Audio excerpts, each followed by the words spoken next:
经历了无数次狂风骤雨，大海依旧在那儿。 구독과 좋아요는 보다 좋은 영상을 만들 수 있는 원동력입니다. 저는 지난 몇 번의 영상을 통해 미중 무역 전쟁은 중국의 패배로 끝날 수밖에 없다는 생각을 말씀드렸습니다. 그러던 사이 지난 5월 10일 미국이 관세를 10%에서 25%로 인상한 2천억 달러에 해당되는 수출품을 실은 중국 선박이 미국에 도착했으며 미국은 발표했던 대로 인상된 관세를 부과하기 시작했습니다.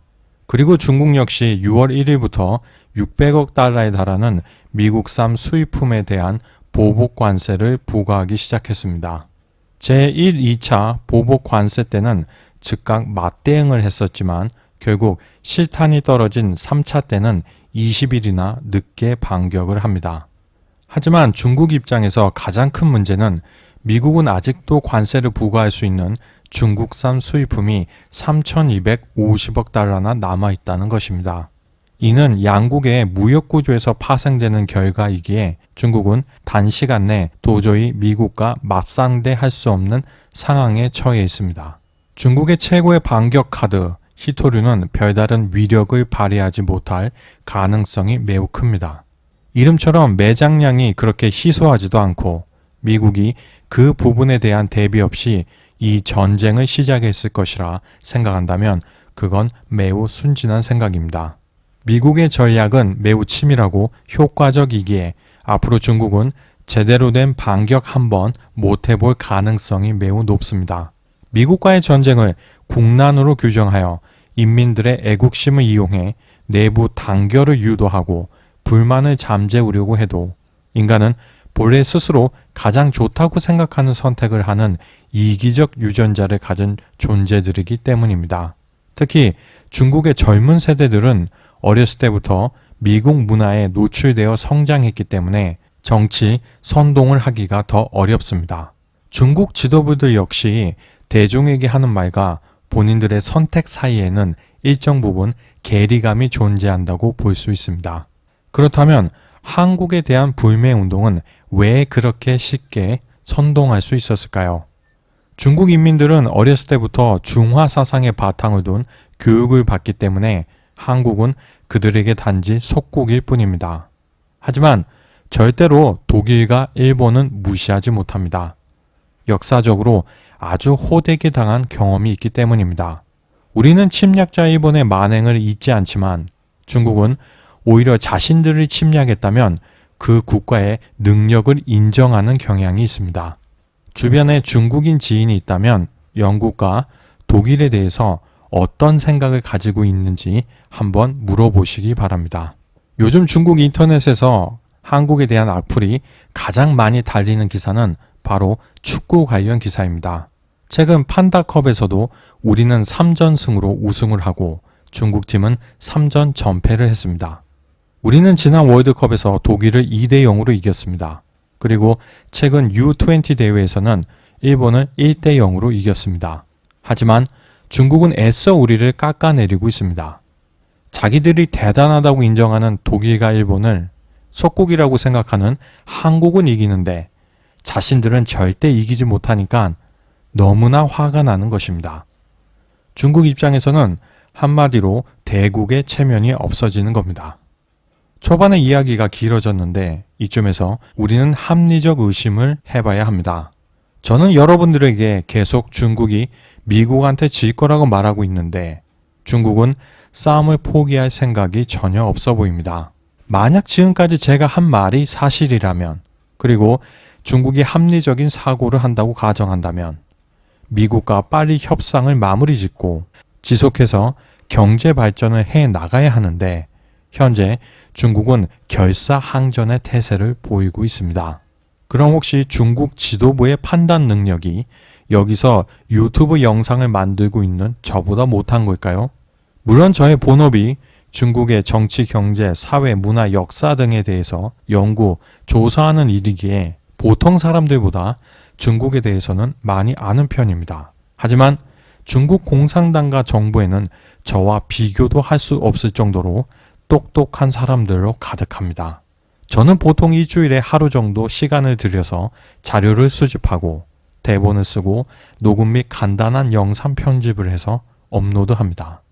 하지만 중국 지도부에는 중국 최고의 고급 인력들이 훨씬 더 많은 시간을 들여서 이 문제에 대해서 고민하고 해결 방안을 찾고 있을 것입니다. 이렇게 생각해보면 너무나 이상하지 않습니까?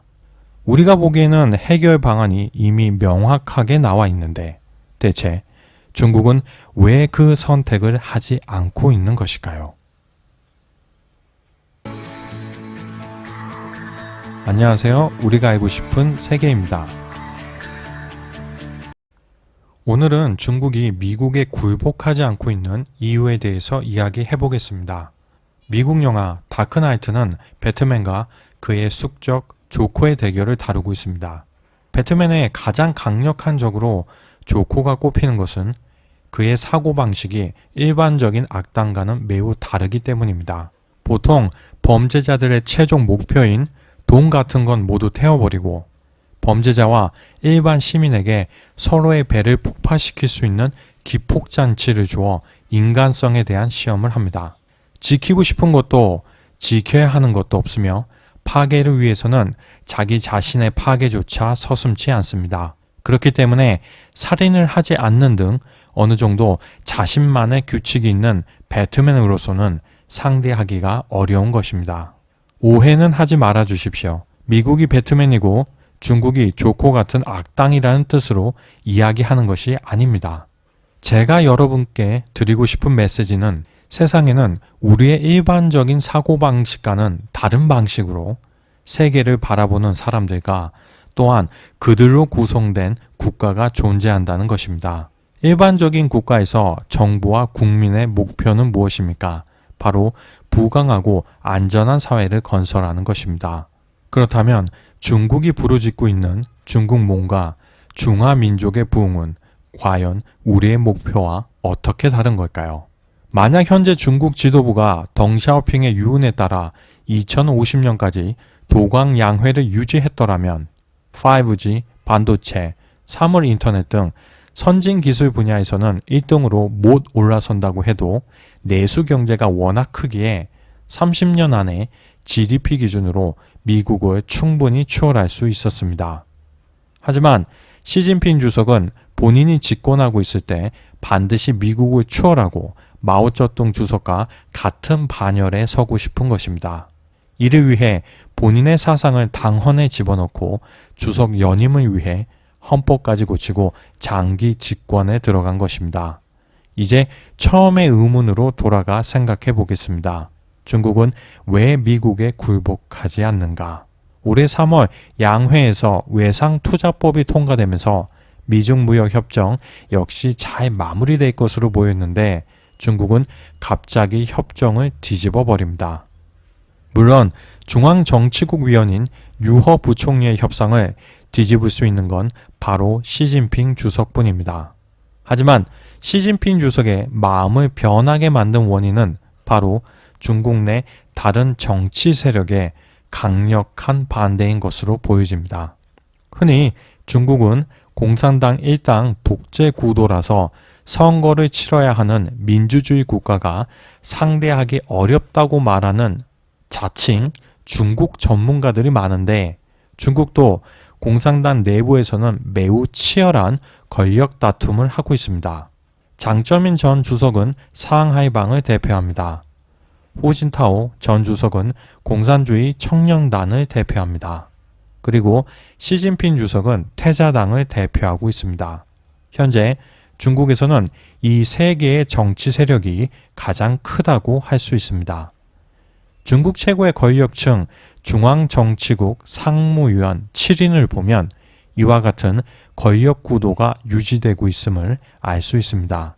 그럼 시진핑 주석이 미국과 무역 협상을 하려고 하자 공청당과 상하이방이 적극적으로 반대한 명분은 무엇일까요?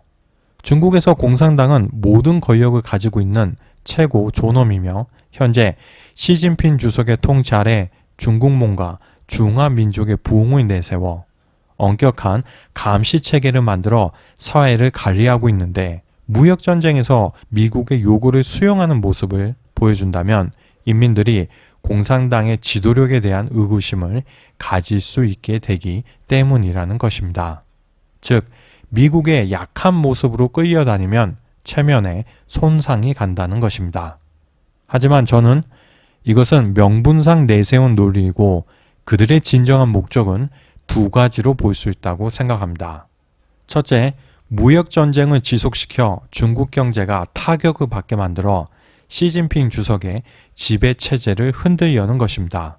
현재 시진핑 주석이 헌법을 수정해서 주석의 임기 제한이 없는 상황이라서 만약 이대로 지속된다면 상하이방과 태자당은 언제 다시 권력을 잡을 수 있을지 알 수 없는 상황이기 때문입니다.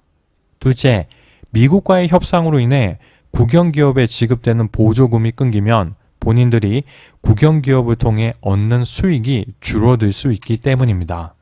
현재 중국의 국영기업들은 막대한 보조금을 받아 연명하면서 지속적으로 덩치를 키우고 있습니다. 국영기업들이 커지면 커질수록 전체 중국 기업의 경쟁력은 떨어질 수밖에 없는 상황이지만 권력자들에게는 인민 경제보다 자신들의 이익이 훨씬 중요하기 때문입니다. 즉, 현재 집권하지 않고 있는 상하이방이나 공청당으로서는 이번 무역전쟁이 지속되어야 태자당에 대한 압박과 자신들의 수입 보장 두 가지 일이 동시에 해결되는 것입니다. 시진핑 주석은 다른 정치 세력들의 본심을 훤히 알면서도 외세에 굴복해서는 안 된다는 명분 싸움에 밀려 진퇴양난의 상황에서 내년 미국 대선에서 트럼프가 패배하기만을 바라보고 있는 상황입니다. 과연 미중 무역전쟁은 앞으로 어떻게 흘러갈까요? 중국은 무역전쟁이 시작된 이후 1달러당 위안화 환율을 6.3위안에서 6.9위안으로 절하시켜 수출 경쟁력을 유지하고 있지만 이제 본격적으로 환율 정쟁이 시작되어 위안화가 1달러당 5.9에서 6.3원까지 절상된다면 외국 자본의 유출이 시작되고 중국은 달러 부족과 수출 부진으로 인한 경상수지 적자에 시달리게 될 것입니다. 그리고 이로 인한 국가 신용 등급 하락의 위험이 있습니다. 급하게 해외 유학으로 유출되는 달러를 줄여보려고 하지만 중국에 돈 있는 사람들이 자식들을 미국으로 유학 안 보낼까요? 무슨 방법을 찾아서라도 반드시 자기 자식은 더 좋은 환경에서 살게 만들 것입니다. 결국 중국은 경기 하강에 따른 실업으로 고통을 겪을 인민들의 삶보다 공산당의 통치 명분을 선택했습니다. 과연 그 선택에 대한 결과가 어떨지 귀추가 주목되고 있습니다. 우리가 알고 싶은 세계, 오늘은 여기에서 마치겠습니다. 감사합니다.